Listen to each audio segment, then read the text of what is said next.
Maya stood at her father's funeral with a smile she didn't recognize. Her brothers cried, her husband held her hand, the guests whispered prayers. But Maya, she was counting lies. 3 days earlier, her father had called her at 2 a.m. His voice was weak, urgent, breaking. Maya, if something happens to me, promise you'll ask questions. She promised. 12 hours later, he was gone. Sudden heart attack, they said. Natural causes, just bad luck. But Maya's father didn't believe in luck. He believed in proof. And he left her breadcrumbs. At the wake, her brothers were too kind, too helpful, too eager to handle everything. They spoke in whispers with the lawyer. They shuffled papers behind closed doors. They hugged her while their phones buzzed with bank notifications. When she asked about the will, they smiled. Don't worry, Dad took care of everything. When she asked about the house, they nodded. It's all arranged, you don't need to stress. When she asked to see the documents, they hesitated. You're grieving, Maya. Let us handle this. That's when she knew. Her father had warned her about this exact moment. He'd whispered it into the phone 3 days before he died. They'll smile, Beta. They'll hug you, and then they'll take everything. So Maya smiled back. She hugged them, and then she started digging. Because her brothers made one fatal mistake. They thought grief made her weak. They didn't realize grief made her dangerous. Within 72 hours, Maya would uncover a conspiracy that spanned 7 years, involved forged signatures, bribed witnesses, and one missing will that changed everything. Her brothers thought they'd buried the truth with their father, but Maya, she was about to resurrect it. And when she did, their entire world would collapse in front of everyone they knew. This is the story of how she did it. Maya didn't sleep the night after the funeral. While her husband snored softly beside her, she sat in the dark, replaying her father's final call, his words, his tone, the fear underneath the love. Promise you'll ask questions. What questions? At dawn, she drove to her childhood home, the 3-story house her father had built with his own savings, brick by brick, dream by dream. The house he swore would belong to all his children equally. Her brothers were already there. Raj, the eldest, was in the study. Vikram, the younger, was in the kitchen. Both on their phones, both startled when she walked in. Maya, what are you doing here so early? She forced a smile. I wanted to feel close to Dad. Is that okay? Raj softened. Of course, stay as long as you need. But as she walked past the study, she saw it. A stack of legal folders on the desk, blue covers, gold embossing, the kind lawyers use for property transfers. Her stomach turned. What are those? She asked casually. Raj slid them into a drawer. Just some paperwork, insurance stuff, nothing important. Vikram appeared in the doorway holding chai. His smile was too bright. Maya, you should go home and rest. We'll take care of all this legal nonsense. What legal nonsense? The brothers exchanged a glance. A flicker of something passed between them. Coordination, rehearsal, conspiracy. The will, Raj said carefully. Dad's will. It's straightforward. The lawyer already reviewed it. Maya's pulse quickened. Can I see it? Another glance. It's at the lawyer's office, Vikram said. We'll get you a copy soon. Why not now? Raj laughed, but it sounded hollow. Maya, you're exhausted. Let's talk about this later, okay? That's when she noticed Vikram's phone screen still lit on the counter, a WhatsApp message visible at the top. Lawyer confirmed, transfer complete. She doesn't suspect. Her blood went cold. She didn't react, didn't flinch, just smiled and nodded. You're right, I'm tired. I'll come back tomorrow. She hugged them both, felt their relief, their arrogance, and then she left. But she didn't go home. She went to the one person her father trusted more than anyone, his chartered accountant, Mr. Desai. The old man answered the door in his pajamas, glasses crooked on his nose. When he saw Maya, his face fell. "I was waiting for you," he said quietly. He led her inside, poured her tea she didn't drink, and then he opened his briefcase. Inside were documents, bank statements, property records, all stamped, dated, official. "Your father came to me 6 months ago," Mr. Desai said. "He was worried. Your brothers had been pressuring him to sign over the house. They said it was for tax purposes, for easier management." Maya's hands trembled. "Did he sign?" Mr. Desai shook his head. "He refused, but he was scared, Maya. He said they'd been forging his signature on smaller documents, rental agreements, bank transfers, testing the waters." "Why didn't he go to the police?" "Because they're his sons. He wanted to believe they'd stop." Mr. Desai's voice cracked. "But 2 weeks before he died, he made a new will, a real one, legal, notarized. He gave me a copy and told me, if anything happens to me, give this to Maya, only Maya." He slid a sealed envelope across the table. Maya stared at it. Her father's handwriting on the front, "For my daughter, the truth." She opened it with shaking hands, and what she read made everything clear. Her brothers hadn't just stolen her inheritance, they'd been planning it for years. Maya read the will 3 times before she believed it. Her father's handwriting, steady, deliberate, unmistakable. "I, Ramesh Kumar, being of sound mind, leave my entire estate to be divided equally among my 3 children, Raj, Vikram, and Maya. No child shall receive more than their share. Any attempt to alter this will is an act of betrayal I will not forgive, even from beyond. Signed, dated, witnessed by Mr. Desai and a notary public." 3 months before he died. Maya looked up, her throat tight. If this is the real will, what did my brothers show the lawyer? Mr. Desai's jaw clenched. "A fake. I'd bet my career on it." "But how? How could they forge something like this?" "Your father was ill, Maya. Weak. They could have put documents in front of him while he was medicated, disoriented, or," he hesitated, "they could have forged his signature entirely. I've seen it happen. Sons who think they're entitled, daughters who live too far away to notice." Maya's mind raced. The lawyer, he'd have to be in on it, right? You can't just submit a fake will. Not necessarily. If the forgery is good enough, if the witnesses lie, if no one contests it, Mr. Desai leaned forward. "Maya, your brothers are gambling on your silence. They think you'll grieve, accept their version, and move on. They think you won't fight." Maya's hands curled into fists. She thought of her father's last words, his warning, his fear. He'd known this would happen, and he'd prepared her for it. "What do I do?" she whispered. Mr. Desai slid another document across the table, a contact card for a lawyer, a woman named Advocate Mira Iyer. Tough, ruthless, specialized in inheritance fraud. "You fight," he said simply. "You take this will to her, you get a court injunction, you freeze every asset before your brothers can liquidate anything."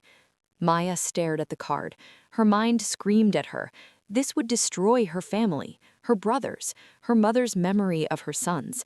But then she remembered the WhatsApp message on Vikram's phone. "Transfer complete. She doesn't suspect." They weren't family anymore. They were thieves, and she was the only one who could stop them. That evening, Maya returned home and acted normal. She cooked dinner, laughed at her husband's jokes, pretended everything was fine.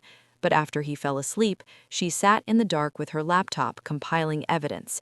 Bank records Mr. Desai had provided, photos of her father's real signature versus the one on the documents her brothers had filed, timestamps showing property transfers happening within hours of her father's death, before the body was even cold, text messages she'd screenshotted from Vikram's unlocked phone during the funeral.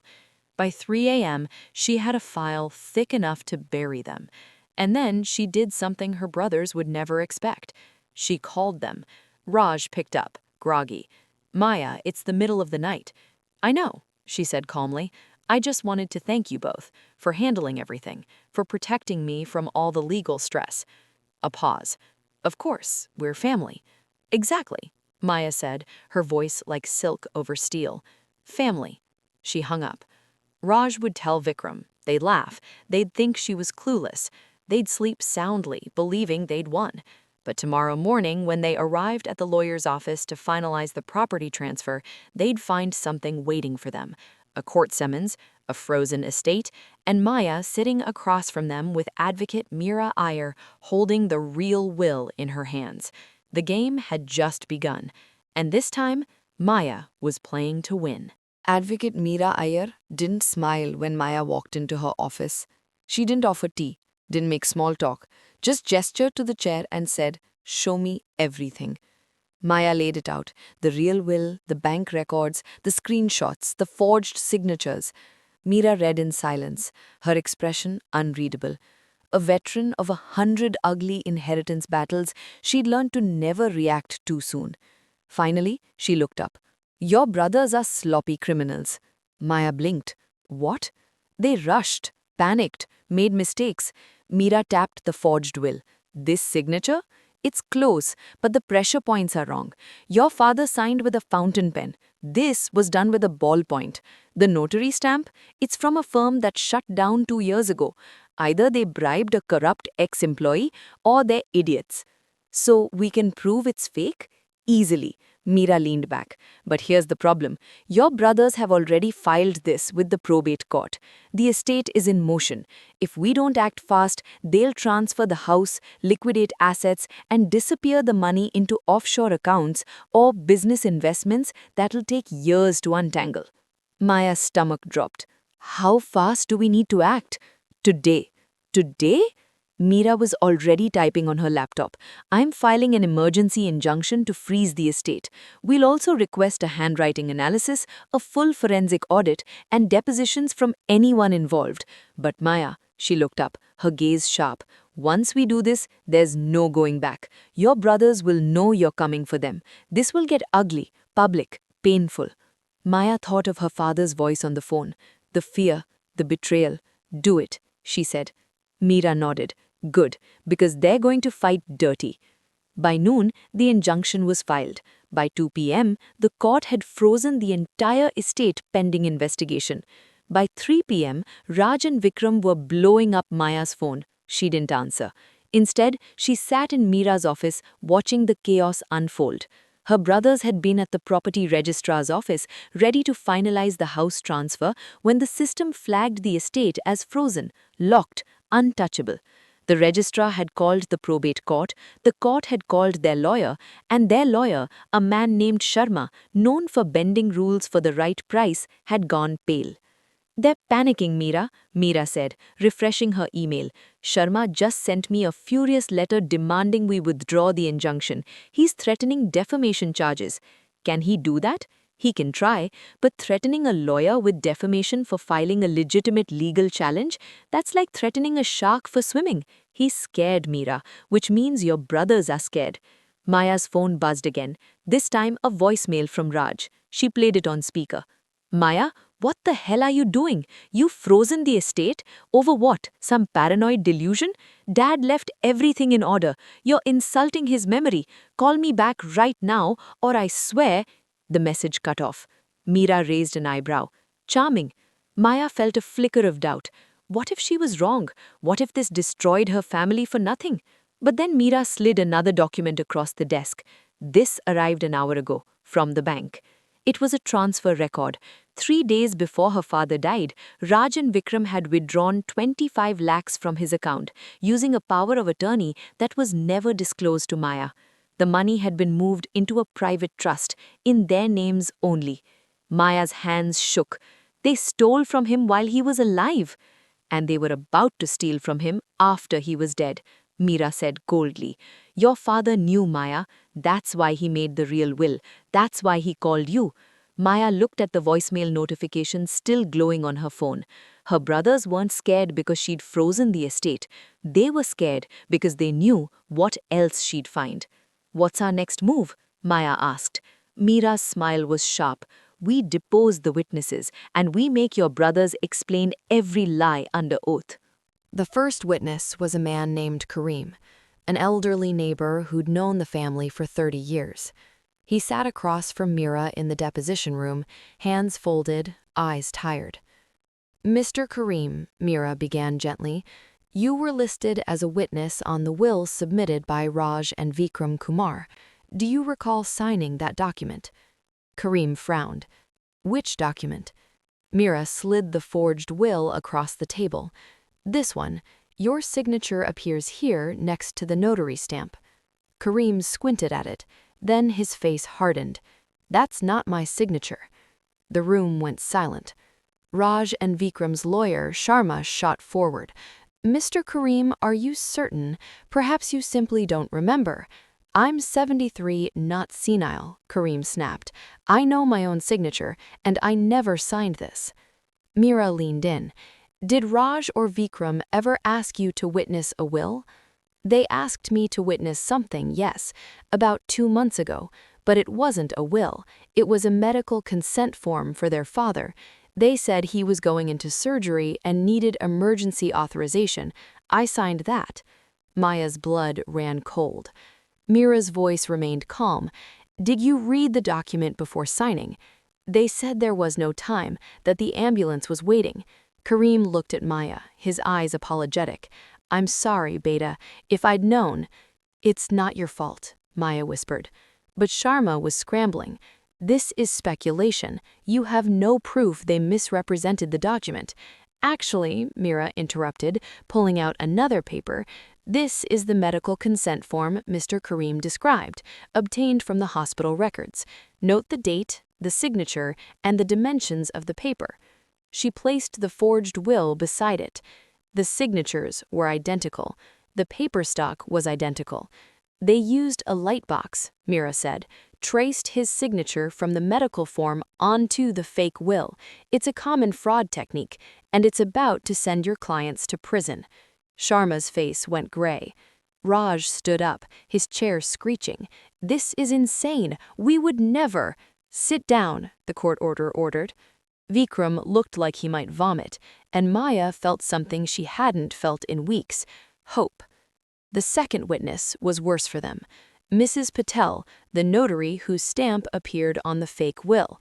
Except Mrs. Patel had retired 18 months ago, and her official seal had been reported stolen from her office 6 months before that. "I filed a police report," she said, sliding the document across the table. "Someone broke into my home office, took my notary seal, my stamp, and some blank certificate papers. I assumed it was kids. I never thought—" She trailed off, staring at Raj and Vikram. "Did you know Raj or Vikram Kumar before today?" "No." "Did you ever notarize any document for Ramesh Kumar?" "No." "So this will, bearing your seal and signature, is—" "A forgery," Mrs. Patel said firmly, "and I'll testify to that in court." Sharma stood abruptly. "We need a recess." "Denied," Mira said coolly.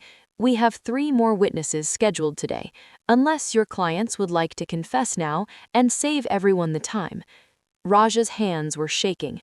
Vikram was staring at the floor, and Maya realized something powerful. They'd been so confident in their plan, so sure she'd never fight back. They'd gotten lazy, arrogant, and now, in a room full of lawyers and witnesses and recorded testimony, their lies were unraveling thread by thread. Mira caught Maya's eye and gave the smallest nod. They had them, but the brothers still had one card left to play, and it would be the dirtiest move yet. Maya woke up to 47 missed calls and a trending hashtag, Maya Kumar Greed. Her stomach dropped. She opened Twitter, no, X, and saw her face, her name, her father's legacy being torn apart in real time. Daughter sues grieving brothers over inheritance. Family says she abandoned them years ago. Maya Kumar accused of fabricating evidence to steal family home. Sources say Maya was estranged from father, now wants his money. The articles were everywhere. Local news blogs, WhatsApp forwards, Facebook posts shared thousands of times. And the source? Anonymous family friends and close relatives. But Maya knew exactly who was behind it. Her phone rang. Mira. "Don't read the comments," the lawyer said immediately. Too late. Maya, this is a classic desperation move. When the legal case falls apart, they attack your character, make you the villain, turn public opinion against you, so that even if you win, you lose. Maya scrolled through the comments, each one a knife. She's a disgrace. Her father is barely cold. Greedy woman. Her brothers took care of everything, and this is how she repays them? I knew her in college. Always selfish. That last one made her pause. She'd never met that person in her life. "They're using bots," Mira said. "Fake accounts, paid trolls. It's a coordinated smear campaign. We can prove it, but it takes time." "I don't have time," Maya said, her voice breaking. "My husband's family is calling. My friends are texting asking if it's true. My own cousins are choosing sides." "Then we go on the offensive." "How?" "We release the evidence, publicly." Maya hesitated. "You said we should keep it for court." "That was before they declared war," Mira's voice hardened. "You wanted to keep this dignified, they made it dirty. So we show everyone exactly who they are." By evening, Mira had prepared a press statement. Not on social media, that was their battlefield. She went old school, a press conference at the lawyer's office, with journalists from 3 major outlets and a live stream. Maya sat at the table, hands folded, while Mira laid out the evidence. The forged will, the stolen notary seal, the fabricated witness signatures, the bank records showing 25 lakhs withdrawn without authorization. And then the final blow, a recording. Mira played it on speaker. It was Vikram's voice, recorded on a butt dial call Maya had received 2 weeks ago. He'd been talking to Raj, thinking he'd hung up. "If she fights this, we'll bury her reputation, make her look crazy, greedy. No one will believe her over us." Raj's voice. "What if she has proof?" Vikram. "Then we deny everything. Say dad was confused. Say she manipulated him. We're the sons. Everyone will believe us over her." The recording ended. The room was dead silent. Then the questions erupted. "Will you be pressing criminal charges? What do you say to people calling you greedy?" Maya leaned into the microphone, her voice steady. "I say that grief makes you vulnerable, and some people, even family, will use that vulnerability to steal everything you love. My father knew this would happen. He warned me. He protected me, and I will honor his memory by telling the truth, no matter how ugly it is." She looked directly into the camera. "If fighting for the truth makes me greedy, then I'll wear that label proudly, because the alternative is silence, and silence is what they were counting on." Within an hour, the press conference was everywhere. The bots went quiet, the fake articles were drowned out by real journalism, and the hashtag changed. Hashtag Justice for Maya. But Raj and Vikram weren't done, because when cornered animals have nothing left to lose, they bite the hardest. And Maya was about to learn just how vicious her brothers could be. Maya returned home to find her front door ajar. Her heart stopped. "Hello?" she called, stepping inside. Silence. The living room was untouched. The kitchen was normal. But when she reached the bedroom, her blood went cold. Papers. Everywhere.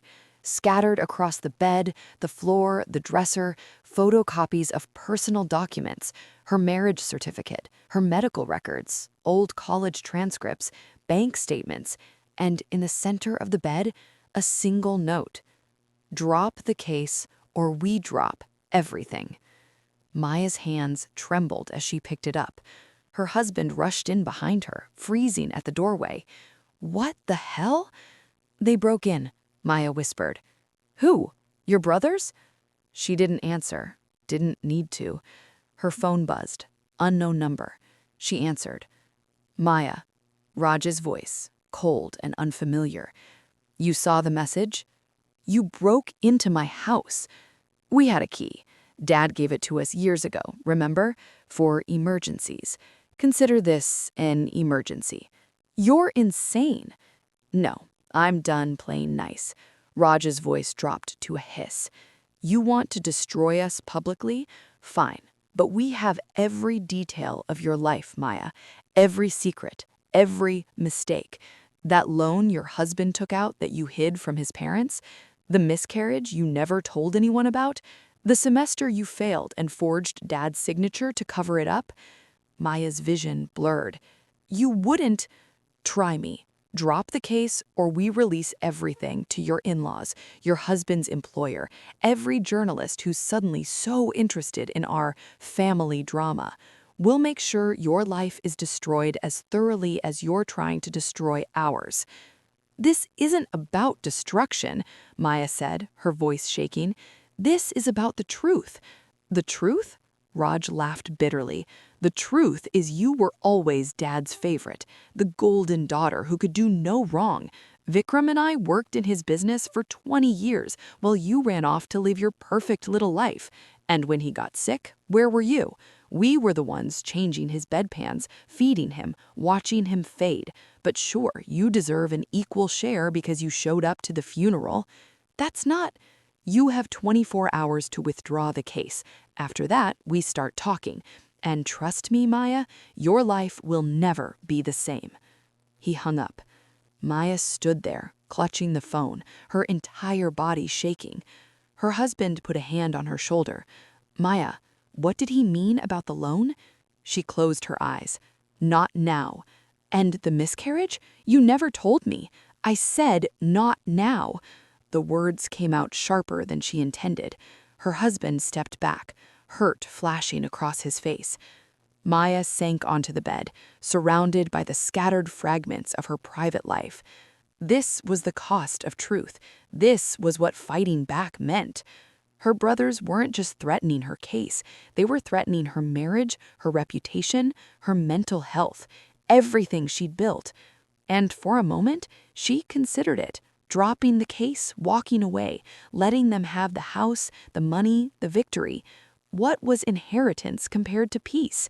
But then she saw it, half buried under the papers. A photograph. Her father, young and smiling, holding a baby Maya in his arms. On the back, in his handwriting, "My brave girl, you'll do great things." She picked it up, tears streaming down her face. Her brothers thought they could break her with fear. They forgot who raised her. She wiped her eyes, pulled out her phone, and called Mira. They just made a huge mistake, and I need you to help me prove it. Because blackmail, it turns out, is also a crime, and Maya was about to add it to the list. Maya didn't sleep. Instead, she sat at her kitchen table with Mira, a police detective, and a recording device. Breaking and entering, the detective said, checking off a list. Theft of personal documents. Blackmail. We have enough for a criminal case separate from the inheritance dispute. But we need proof it was them, Mira added. The phone call was from an unknown number. The note is untraced. We need something concrete. Maya stared at the note, then at her phone. And then an idea formed. Dangerous, risky, but possibly brilliant. What if we give them what they want? She said quietly. Mira frowned. Meaning? I call them back. Tell them I'll drop the case. Agree to meet and sign withdrawal papers. Maya's eyes hardened. And I record everything. The detective leaned forward. That's legally gray. If they don't consent to being recorded... Mira interrupted. India's a one-party consent jurisdiction for personal conversations. If Maya's part of the conversation, she can record it without telling them. And if they confess to crimes during that conversation, it's admissible. If they confess, the detective emphasized. Maya smiled grimly. They will, because they think they've already won. The meeting was set for the next afternoon at a cafe, public, neutral, safe. Maya wore a wire, a tiny recording device clipped inside her jacket, linked to her phone and a backup cloud upload. Mira and the detective waited in a car outside. When Raj and Vikram walked in, they looked triumphant. Raj slid into the booth across from her, Vikram beside him. Both smiled like predators. "Smart choice," Raj said. I kept my voice steady. "I just want this to be over." "Good. We brought the withdrawal papers." Vikram pushed a folder across the table. "Sign these and we all move on. No more legal drama, no more press. You walk away, we give you 10 lakhs as a goodwill gesture." Maya stared at the papers. 10 lakhs? The house is worth 10 crores. Raj shrugged. "Consider it a tax on making bad decisions. Sign, Maya." She picked up the pen, her hand hovering over the signature line. Then she looked up. "Can I ask you something first?" Vikram sighed. "What?" "Did Dad really leave everything to you, or did you just decide that's what he would have wanted?" The brothers exchanged a glance. "Does it matter?" "It does to me." Raj leaned back, irritation flickering across his face. "Fine, you want the truth. Dad didn't leave a will that gave you anything substantial. He was old-fashioned. Sons inherit, daughters get married and join other families. That's how it works." "So you forged the will," Maya said calmly. "We corrected an oversight. Dad wasn't thinking clearly at the end. He was medicated, confused. If we'd left it to him, the estate would have been tied up in probate for years. We did what needed to be done." "And the 25 lakhs you took from his account?" Vikram stiffened. "That was for medical expenses." "Medical expenses that happened after you withdrew the money. I checked." Raj's jaw clenched. "Maya, you're testing my patience. Did you break into my house?" Silence. Then Vikram laughed, sharp and bitter. "You think you're clever, asking these questions like you're building a case? Sign the papers or we ruin you. That's the deal." "And if I don't?" Raj leaned forward, his voice low and venomous. "Then everyone out finds out what kind of person you really are. The lies, the secrets. We'll make sure your husband leaves you, your in-laws disown you. You'll have nothing. Just like you planned to leave me with nothing when you forged Dad's will." Raj smiled coldly. "Exactly." Maya set down the pen. "I'm not signing." The brothers' expressions darkened, and Maya pressed the stop button on her phone recorder hidden on the table. "But you just confessed to forgery, theft, breaking and entering, and blackmail, on tape, uploaded to cloud, and the police are outside." Raj's face went white. The Vikram lunged across the table. "You bitch!" The detective was through the door in seconds, badge out. "Hands where I can see them, both of you." Mira followed, carrying copies of the recording. "Gentlemen, you're arrested." And as the handcuffs clicked around their wrists, Raj looked at Maya with pure hatred. "You destroyed your own family." Maya met his eyes, her voice like ice. "No, you did that. The moment you decided I didn't matter." The courtroom was packed. Journalists in the back rows, family members on both sides, colleagues of her father whispering in corners. Maya sat beside Mira, hands folded, while her brothers sat across the aisle with their new lawyer, a grim-faced woman who'd taken the case only because Sharma had fled the moment criminal charges were filed. The judge entered, everyone stood, and the trial began. The prosecutor presented the evidence methodically: the forged will, the stolen notary seal, the fabricated witness testimonies, the recorded confession from the cafe, the bank records showing unauthorized withdrawals. One by one, the lies collapsed. The defense tried to argue coercion, that Maya had trapped her brothers into confessing, but the recording was clear. Raj and Vikram had volunteered every detail, arrogant and unguarded. Then came the handwriting analysis. A forensic expert took the stand, projecting 2 signatures side by side on the courtroom screen. "This," he said, pointing to the forged will, "is not Ramesh Kumar's signature. The pressure variance is inconsistent. The stroke angle is wrong. This was traced, not written." He pointed to the real will. This, however, matches every sample we have of Mr. Kumar's verified signatures. This is authentic. The defense attorney tried to object, but the judge waved her off. Do you have contradictory evidence? No, Your Honor. Then sit down. Maya felt the tension in the room shift, momentum swinging irreversibly in her favor.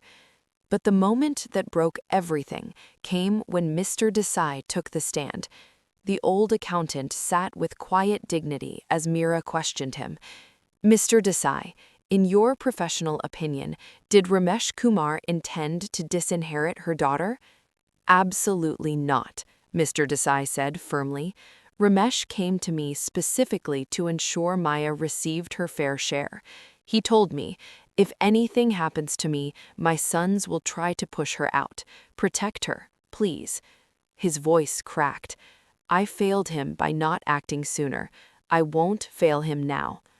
Across the aisle, Vikram put his head in his hands.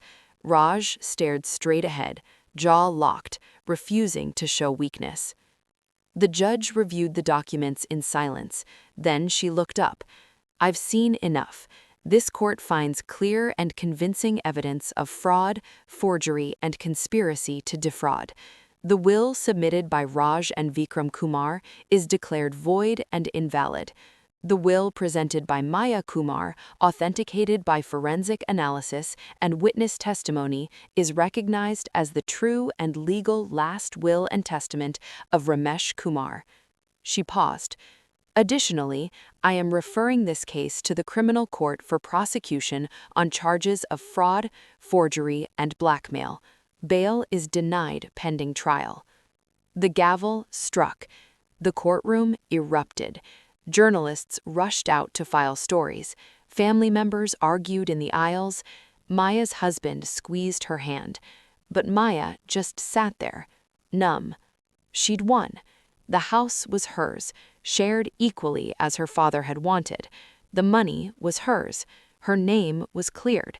But as she watched her brothers being led away in handcuffs, their faces hollow with shock and rage, she felt no triumph, only exhaustion and grief. Because she hadn't just won a legal battle, she'd lost her brothers forever. Outside the courthouse, reporters swarmed. Maya, how do you feel? Will you rebuild your relationship with your brothers? What do you want people to know? Maya stopped, turned to the cameras, and spoke.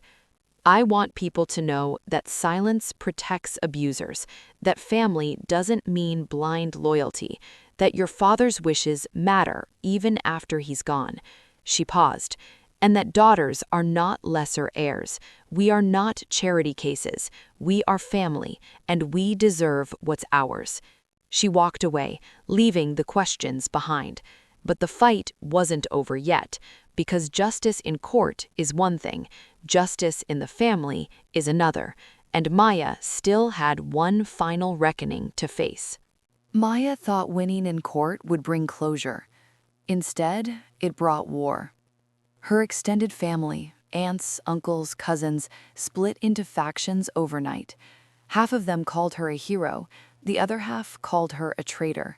At her cousin's wedding 3 weeks later, she walked into a room that went silent. Auntie Priya, her father's sister, stood up and walked out. Uncle Mohan muttered, "Sending your own brothers to jail? Your father would be ashamed." Maya's mother-in-law pulled her aside. "Beta, people are talking. My kiddie party friends are asking questions. Can't you just settle quietly?" Maya stared at her. "They forged a will, stole from a dying man, blackmailed me, and you want me to settle quietly?" "I'm just saying family reputation was destroyed the moment they decided to commit fraud," Maya snapped. She left the wedding early. At home, her husband was distant, not angry, just tired. "How long is this going to go on?" he asked. "What do you mean?" "The legal battles, the press, the drama. I supported you, Maya. I stood by you. But every family event is a nightmare now. My parents are embarrassed. Your relatives hate us. When does it end?" Maya felt the words like a punch. So you want me to have just let them steal everything? I want our life back, he said quietly, the one we had before all this. That life was built on a lie, Maya said. My brothers were robbing my father, and I didn't know. I was blind, comfortable, and they counted on that. Her husband sighed. I know, and I'm proud of you for fighting, Maya, but at what cost? She didn't have an answer. The real breaking point came a week later. Maya received a letter, handwritten, postmarked from the prison, from Raj. She almost threw it away, but curiosity won. She opened it. Maya, I'm not writing this to apologize. I'm not sorry. You want to know the truth? Fine. You were always Dad's favorite. Everyone knew it. The brilliant daughter who went to the big city, married well, lived the modern life. Meanwhile, Vikram and I stayed behind, ran the family business, dealt with Dad's moods, his debts, his failing health. And when he got sick, really sick, you visited twice a year. We were there every single day. So yes, we took the money. Yes, we forged the will, because we earned it. We sacrificed everything for him while you built your perfect little life. You think you're the hero of this story? You're not. You're the entitled daughter who showed up at the end and took everything we worked for. I hope the house was worth it. I hope every time you walk through that door, you remember what you destroyed to get it. Raj. Maya read it 3 times, and then she did something unexpected. She wrote back, Raj, you're right, I wasn't there as much as you were, but you know what? Neither was I asked to be. You and Vikram made it very clear that the business was men's work, that I should focus on my marriage and leave family matters to you. I accepted that because I trusted you, and you used that trust to rob me. You didn't earn Dad's money by taking care of him. That's called being a decent son. You don't get extra inheritance for basic human decency. But here's what you'll never understand. I didn't fight for the money. I fought because Dad asked me to. His last words to me were, promise you'll ask questions. He knew what you were planning. He knew you'd try to erase me from his legacy. And he chose me to stop you, not because I was his favorite, but because I was the only one he could trust. So yes, the house was worth it, not because of its value, but because it was his final wish, and I honored it. Maya. She never sent it, but writing it gave her something she hadn't felt in months. Peace. Because she realized something. Her brothers would never see themselves as the villains, and she didn't need them to. The truth had already won. Now she just had to learn to live with it. Maya returned to her father's house for the first time since the trial. It was strange, walking through rooms that legally belonged to her now, shared with her brothers in name, but hers in reality, since they'd be in prison for the next 3 years. The house smelled stale. Dust covered the furniture. The walls echoed with memory. She walked through the hall slowly, running her fingers along the banister her father had installed himself, the kitchen where he'd taught her to make chai, the study where he'd helped her with math homework late into the night. And then she saw it.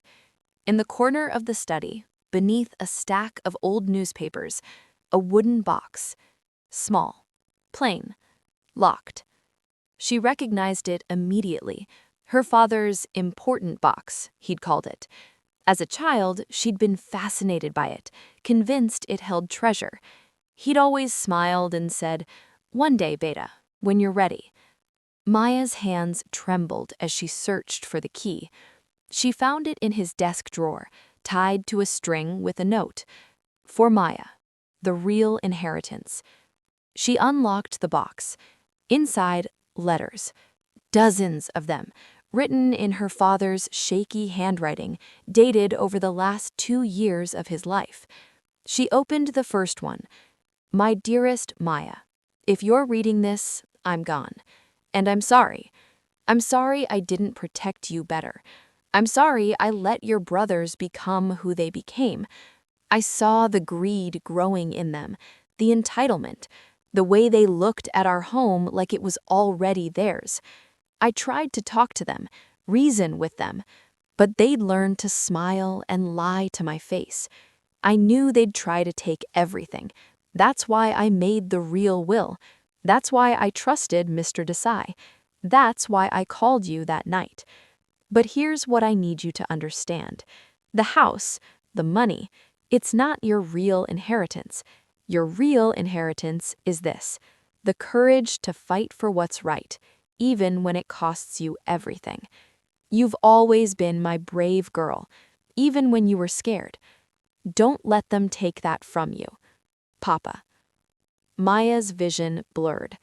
She opened another letter, and another.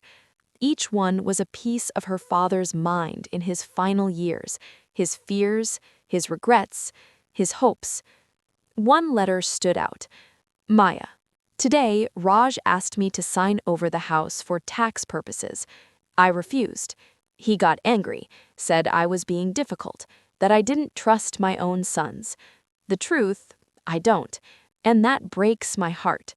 But I trust you, I always have.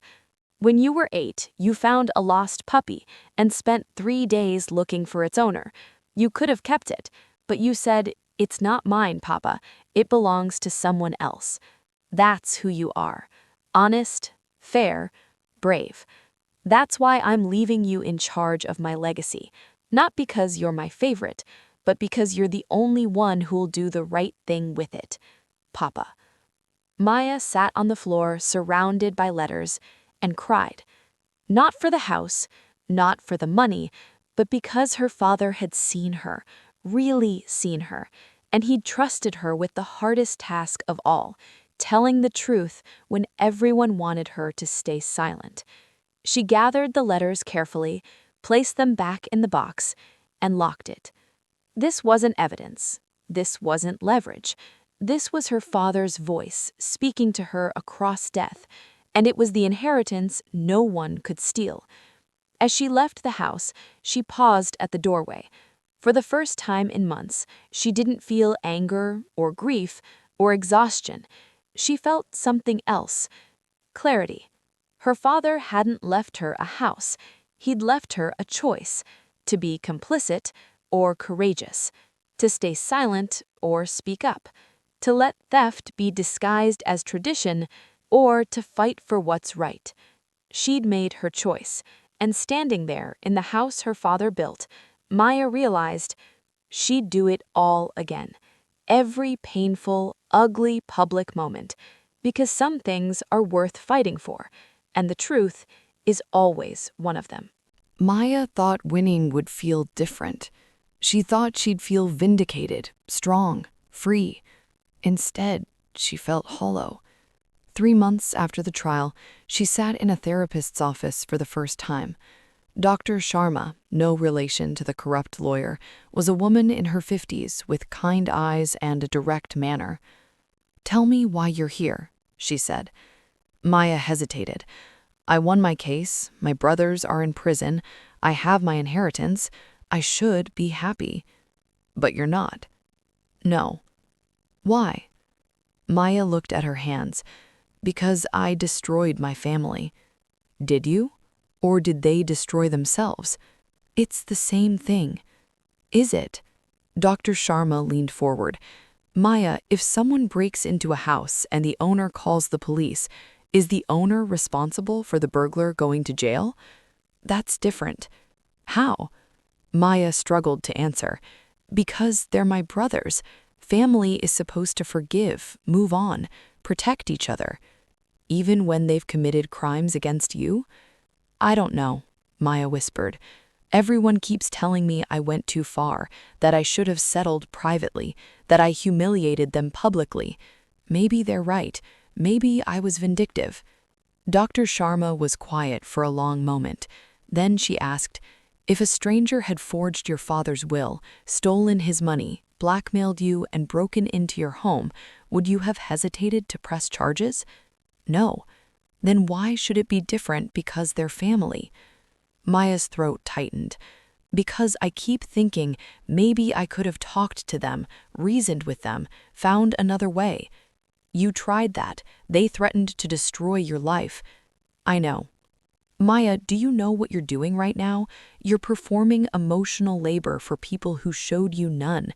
You're taking responsibility for their choices.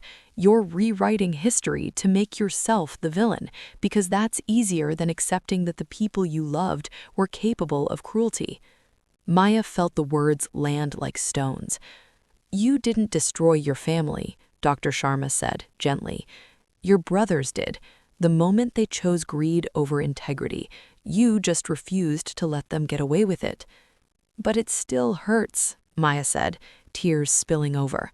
I keep thinking about when we were kids, when Raj taught me to ride a bike, when Vikram stayed up all night helping me with my science project.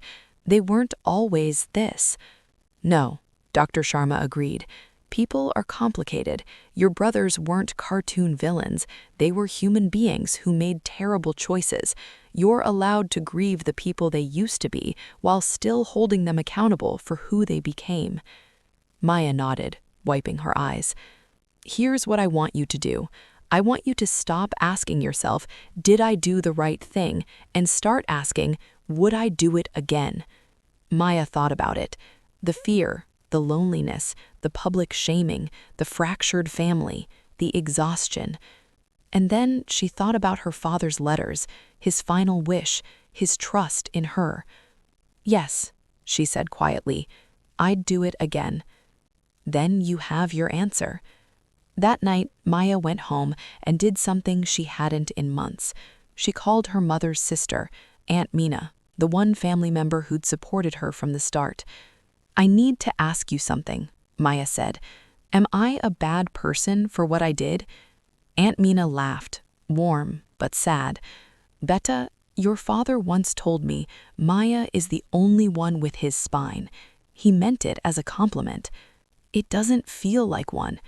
Because spines are rigid, uncomfortable. They hold you upright when everything else wants to collapse, but without them, you'd crumble. Maya closed her eyes. You did what your father couldn't. You said no. And that's not cruelty. That's courage. Then why does it hurt so much? Because courage always does. Maya hung up and sat in the dark. And slowly, painfully, she began to forgive herself. Not for fighting, but for ever thinking she shouldn't have. 2 years later, Maya stood in her father's house, her house, watching movers carry furniture out. She was selling it, not because she needed the money, not because it hurt to be there, but because she'd realized something. Inheritance isn't about what you keep, it's about what you carry forward, and she was ready to build something new. The buyer was a young woman, a single mother starting over after a divorce. When Maya handed her the keys, she said, "This house has a history, some of it beautiful, some of it painful. But it taught me that your legacy isn't what people leave you, it's what you do with it." The woman smiled. "I'll take good care of it." Maya believed her. She walked away from the house without looking back. Her brothers had been released from prison 6 months earlier. She'd heard through relatives that they'd moved to another city, started over, refused to speak her name. She didn't reach out. Neither did they. Maybe one day they'd reconcile. Maybe they wouldn't. Either way, Maya had stopped waiting for their apology, because she'd learned the most important lesson of all. Some people will never admit they were wrong, and your healing can't depend on their honesty. If you've ever been betrayed by family, if you've ever been told to just let it go when someone wronged you, if you've ever been called dramatic for demanding basic decency, this story is for you. Maya didn't win because she was ruthless. She won because she refused to be silent. And that's the real inheritance her father left her. The courage to say, no, not to me, not anymore. Your legacy isn't what they take from you, it's what you refuse to let them steal. If this story moved you, hit that like button. If you've ever had to choose between family loyalty and the truth, drop a comment. And if you know someone who needs to hear this, share it. Because silence protects the wrong people, and your story deserves to be told.